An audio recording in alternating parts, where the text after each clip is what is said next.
Part of what makes a good sports story is when someone comes from out of nowhere and suddenly becomes a national contender. This is exactly what happened to Nelson Vales, a bike messenger out of Harlem.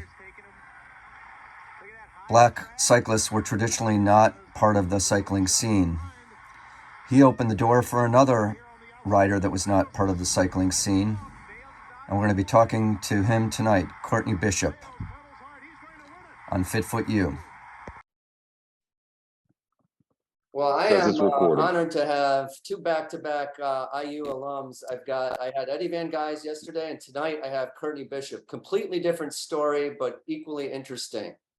I'm going to let you start first. I'm Dr. Ben Pearl, and here with Courtney Bishop. He's been a collegiate track runner. He's been a Little Five rider.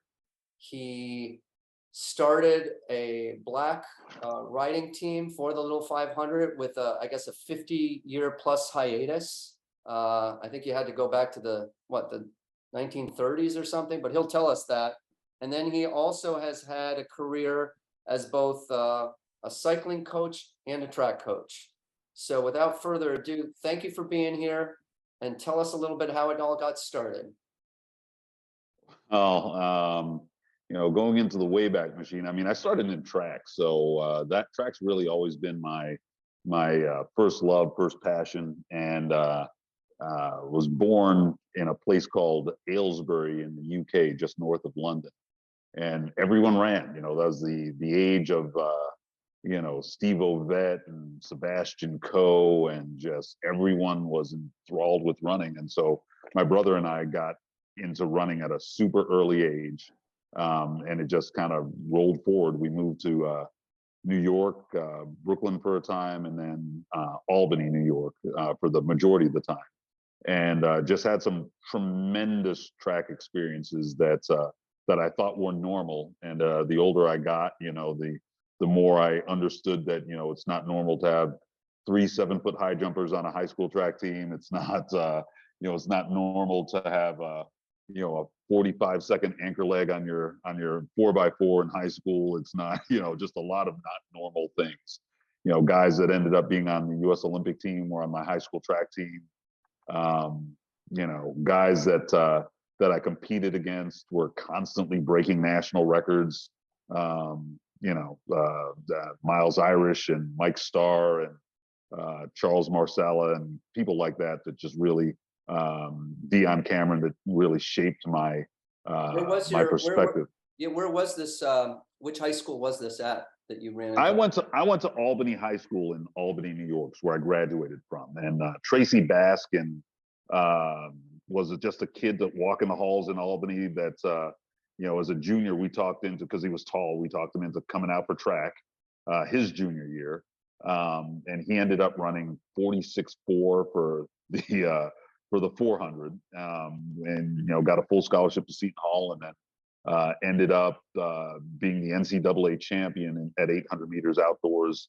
At 800 meters, was a 146 800 meter runner in college, but I think he ended up running 144 for 800 meters. I thought that was normal. I thought it was normal that you had guys going back and forth breaking the national record. In the 1,000, we had a kid that we ran against constantly that in 2 weeks broke the national record, the 600, the 1,000, and the 3,000 within a span of 2 weeks. I just thought all this was just normal, So was this like a 3-year hotbed period at Albany High School, or they just have been just that area? Miles, the kid that broke the national record in the 600, the 1,000, and the 3,000. He ran, 120 for 600 meters. I want to say 223 for 1,000 meters and 816 on a 155 meter track for 3,000 meters, which was the national record at the time. And it was just like, I just thought it was normal, So that was like my benchmark on, hey, you need to step up your game, and but you realize some of these records lasted. I mean, some of them are still in existence, as a matter of fact. So was just a bizarre, unique time in New York State track history. And fortunately we were there. So there you go. So you fell into what event? What was your specialty? I fell into, when I was in high school, I really ran everything from 200 meters to the 2 mile. No joke. But my sweet spot, I guess, would have been 600, 800, 1,000 meters. I didn't really even get heavily recruited by Indiana. I had some interest from Indiana, but I got heavily recruited by Eastern Michigan, Michigan State. But Indiana's where I wanted to go, and so that's where I ended up going. And just had a tremendous experience just being a part of just a really good team. You know what I mean? And a lot of the guys that I ran with, we were kind of B team guys, but you're B team guys on a squad where if you can run 150 or 149, you're still kind of a B team guy in that era.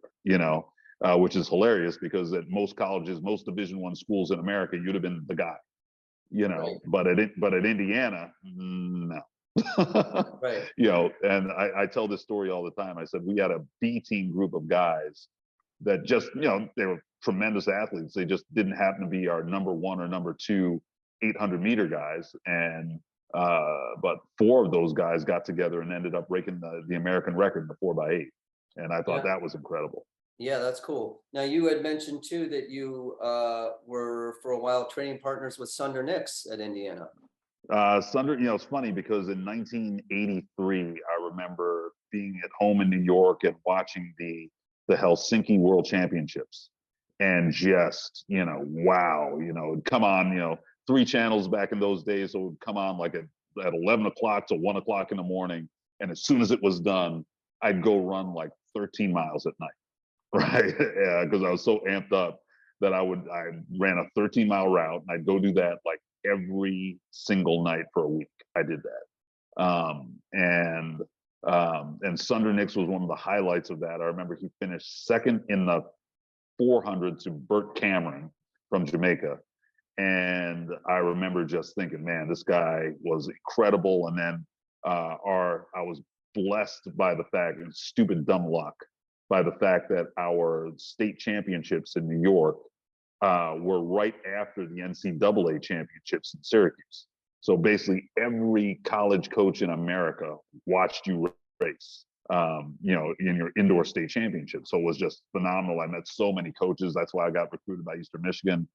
And it was just a tremendous experience. But, I just love that training environment, love the experience of being able to put your talents out there in front of a lot of coaches. It was just awesome. And so you came into IU as a freshman in what year? 1985, the fall of 1985. And in that recruiting class, if great names were, Mark Deedy, Jim White, Scott Williams, Mark Rodholm, Jeff Wheeler, Dan Burton, national record holder Bobby Kennedy, the hurdler Bobby Kennedy, Alan Phillips. I mean, it was just a loaded. Jim Spivey had already graduated, correct? Jim Spivey had just graduated, right? Terry Brom had 1 year of eligibility. James Murphy had 1 year of eligibility. Charles Marsala was still there. Dion Cameron was still there. And where was Sunder in this mix? Sunder had just graduated, but he was still training. So when I reported, I got my first workout sheet, and the first name I recognized in my little group of 6 people was Sunder Nix. And I freaked out because I'm like, oh my God. Like Sunder Nix. What was that like? Did he design a couple of your workouts or what? Coach Bell planned out the workouts, but yeah, I mean, at the time, I think Sunder was the indoor world record holder at 400 meters. Dion Cameron was in New York, Dion Cameron was a legend, just a legend, and Charles Marsala was a legend. So these guys are like, all of a sudden, these guys are your teammates. I remember running the national championships in Baton Rouge, TAC national championships, and racing against Mark Deedy. And I told Mark this story, so I don't have any problem hearing this. You know, he looked at everyone and told everyone that, and he was talking to his teammates, but he said it in front of everyone. He's like, yeah, we're not losing. I thought that was like the most arrogant thing I'd ever heard. I'm turning around trying to amp up my guys. Did you hear what he just said? Come on, guys, we're not gonna stay. Well, they killed everybody. It was unbelievable, right? And I'm thinking, God, that guy was arrogant. And I look in the room like, that's the guy from Nationals. Now he's your teammate. So and they were just incredible. Jim White was incredible. Illinois. Multiple state record holder. I was like a 148 half miler in high school. Mark Rodholm was kind of the same way. He ran 147 as a freshman. I mean, guys, it was just. Courtney, do you have any things that you personally overcame in your track stint at IU? I think, I think getting to the point where, you're overcoming things. And I had one summer that was just, it was the best training summer that I've ever had. Probably running 80 miles a week. All of a sudden you felt things start to come together, and it just dawned on me that, I think if things keep going along this route, I remember doing some training runs with Charles Marcel and Scott Williams, who was Big Ten champ, who was also in that recruiting class. I didn't even mention, but he was Big Ten champ in cross country. But going on some runs with those guys and feeling like, you know what, you might just be able to pull this off as far as getting on the cross country team. And then that fall, things just started going south, and I'm like, what in the world? Well, it turns out I had mono. And so that was like my first stint with something like that. And then I started getting a series of stress fractures and just started trying to overcome it. And I had a good indoor season that year. But then I got stress fractures again, and it's just a back and forth. Well, somewhere in that stint, I contemplated actually quitting track and riding for my fraternity, which was Acacia.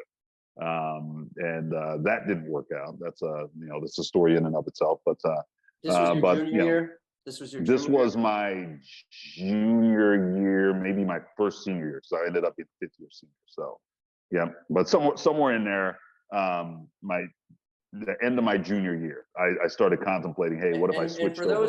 For those that don't know, and not that you were, because you said, I don't know how it worked with running meets, but fifth year eligibility wouldn't have necessarily applied to you anyway if you weren't running at track meets as a freshman, correct? Isn't that how? Right, that's right. That's correct. Yep. So, I put everything into track, and started feeling like my body wasn't handling it very well. But I had some really good runs.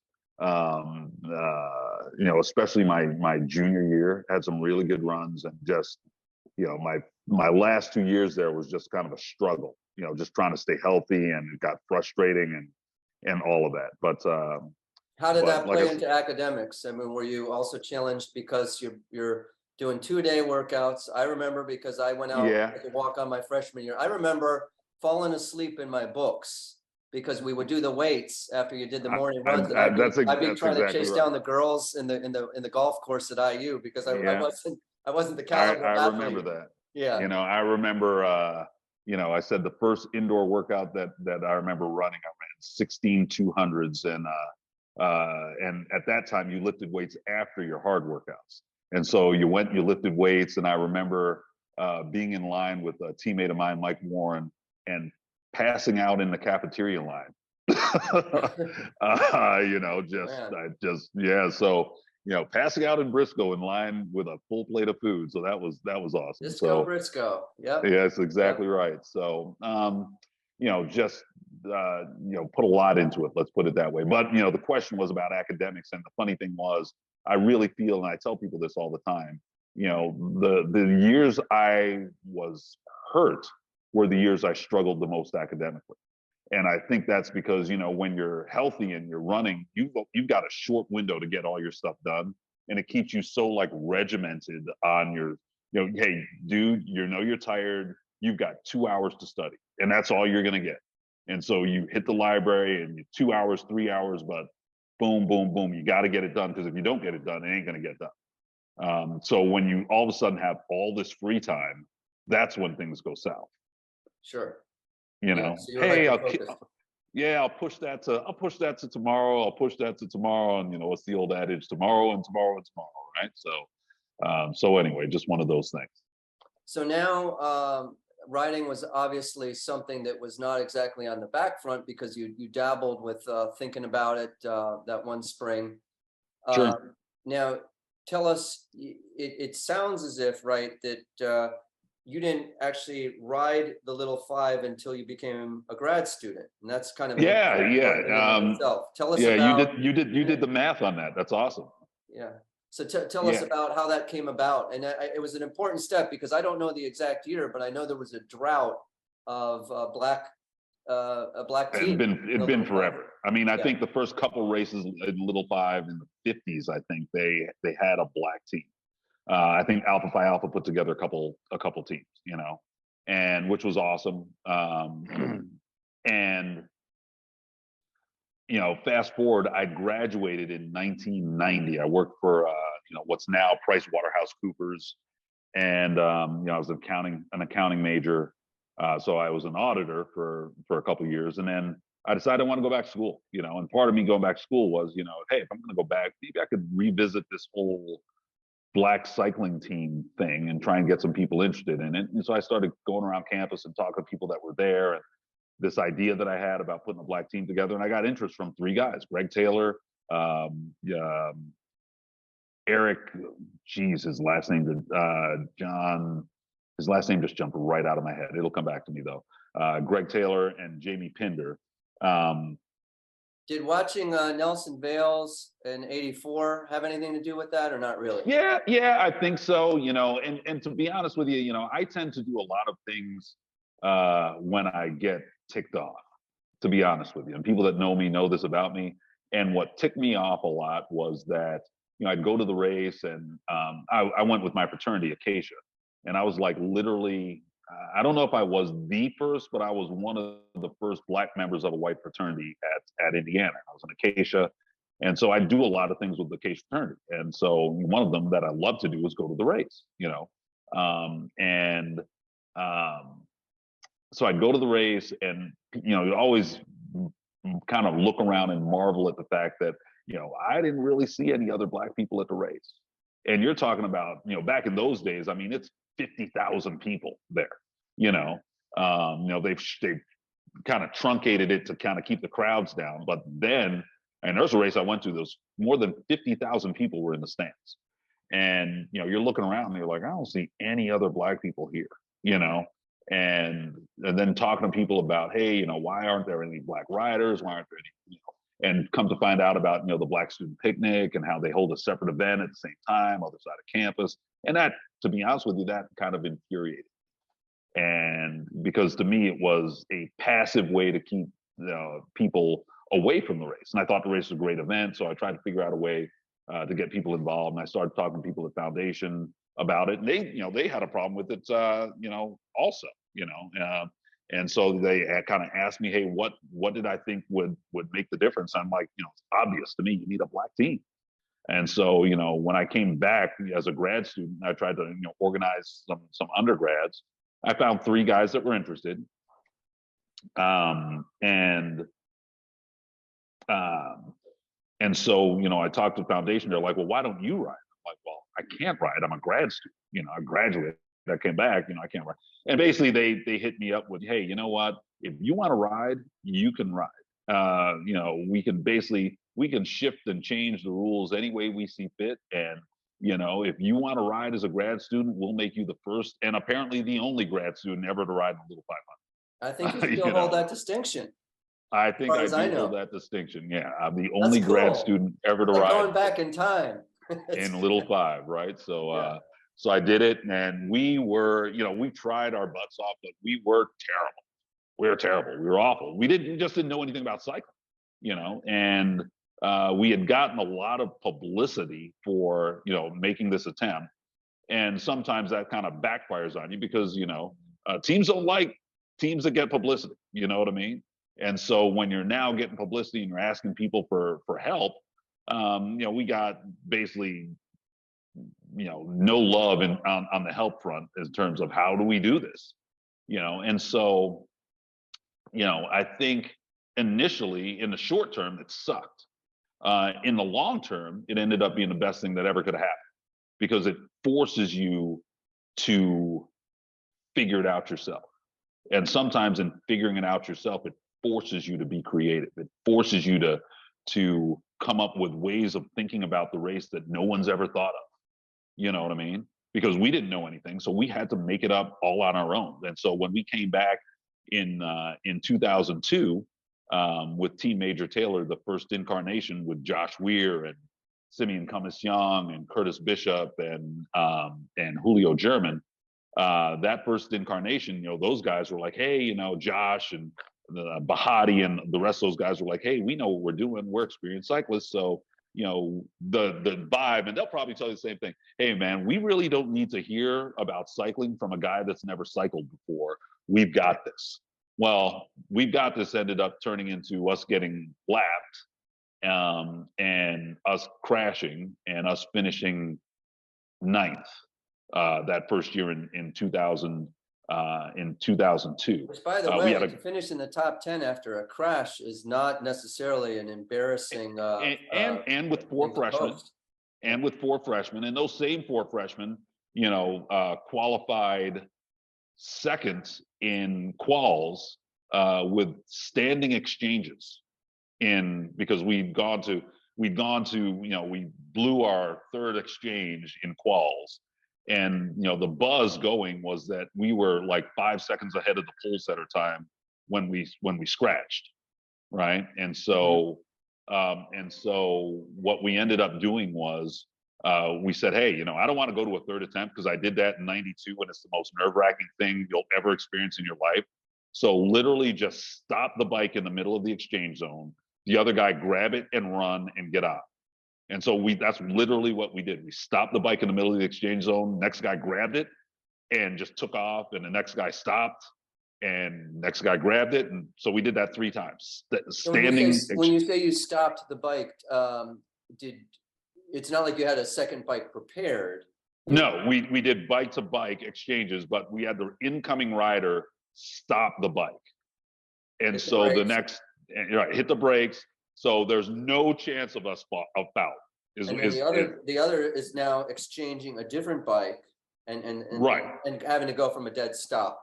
From a dead stop, and we did that. They were the slowest exchanges in the history of quals, and we qualled second.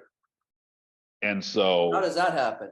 You guys were fast on the sprint? Because they were really, really, really fast. Yep, they were just crazy fast, and I think, to be honest with you, that got more people's attention. Or got more attention from people than anything, because they had the same reaction. How the hell do you stop the bike in the middle of an exchange zone and still qualify second? Well, what's interesting too, and I was just thinking of this. I think, as far as I remember, Acacia had the unique exchange that they had the ghost exchanges. Yeah, the ghost exchange, and we thought about that. As a matter of fact, in '92 we copied that, but then we talked through it, and the guys, we came up with exchanges that we tried in 2002, but then in 2003 and 2004 we came up with an exchange that really I haven't seen since. We called them 4x1 exchanges, where we would start a runner like 30 yards down the track. And as soon as the incoming rider hit a mark, that runner would sprint. And so in 2004, the bike didn't slow down at all because the person catching the bike was running at top end speed. And you did it as a training exercise, you're saying? Yeah. Yeah. Well, we did it in quals in '04, and we ended up on the pole. You had a running sprint for that, like literally like a running. So we time it so that the outgoing runner and the bike would hit the middle of the exchange zone at the same time, but the runner would be running as fast as he could run when he caught the bike. And we ended up on the pole that year, but I wouldn't recommend that because those guys were crazy crazy athletic and crazy talented.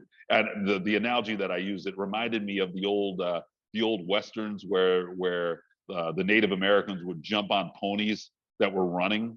Yeah, it yeah. was like that. You know what I mean? That's like, awesome. yeah, you don't want to try that at home, but Yep. but they were so good at that. It was unbelievable. It really was. So we ended up on the pole that year in 04, which was a race that we felt we always feel like that was the one that got away from Team Major Taylor, even though we finished second our second year. But the following year was the year we really should have won. For those that don't know the legacy of Major Taylor, tell us the most impressive thing about him, historically. I think, the most impressive, I mean, athletically, of course, one of the, at the time, highest paid athlete in the world, fastest cyclist in the world, probably the most devout Christian athlete in the world at the time, refused to race on Sundays. Just someone that was truly a role model in a time, just ahead of his time, just ahead of his time, talking about marketing and marketing himself and promoting himself and just ahead of his time. But the thing that really stood out to me were the things that he overcame to be where he was. And I think at that time there's only so much you can stem the tide, so to speak. And I think later on in his career, I think it all rolled back on him, and he ended up dying, penniless, basically. I did not know that. After being one of the highest paid athlete on the planet at the time, dies broke in Glenview, Illinois.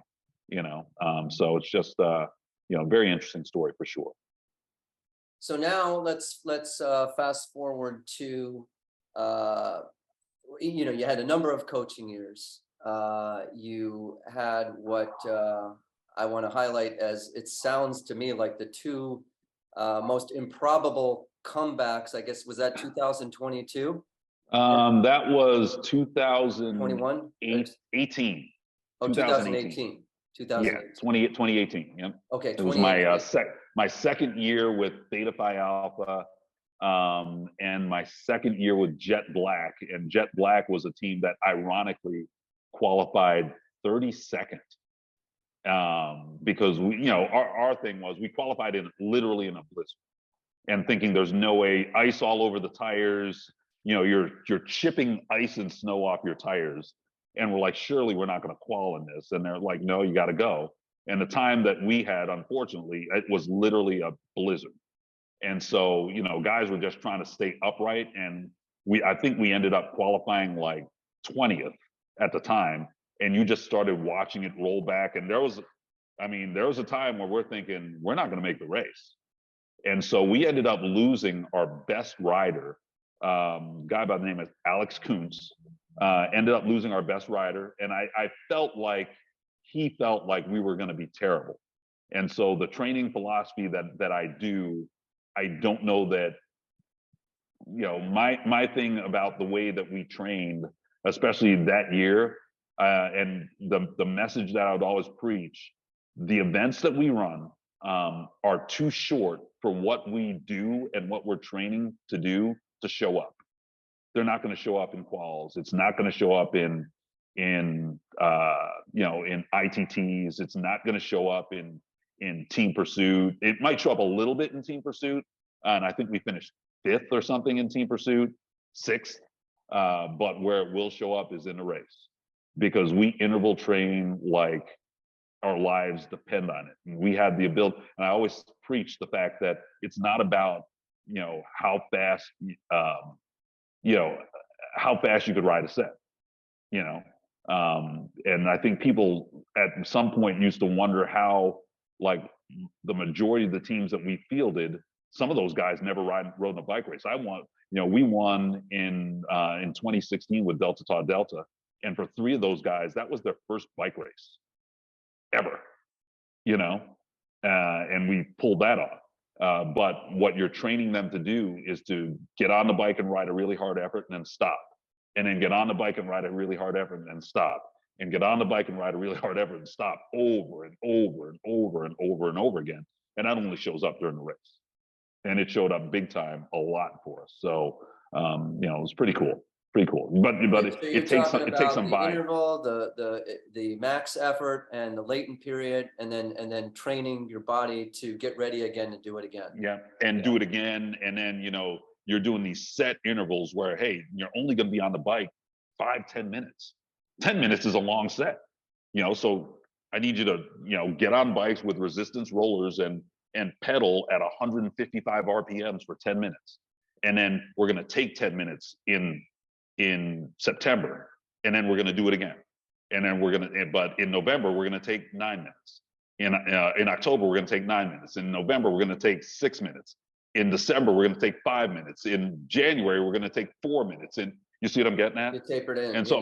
And so by the time they get to March, it's like they're able to recover. And they're just so used to it. You know, because in September, they're like, no one can spin on resistance rollers 155 RPMs for 10 minutes. Sure. And then in March, they're doing it. Yep. You know, we're going to hear in a minute, and this is going to be the teaser, how you guys managed in 2 back-to-back races. You coached 2 different teams, catch up on a lap that you fell somehow lap and a half down in a women's race, lap and a half down in the men's race, and made them both up. So we're gonna come back and we're gonna hear that in 1 second. Sounds great. And again, this is Dr. Ben Pearl on Fit Foot U.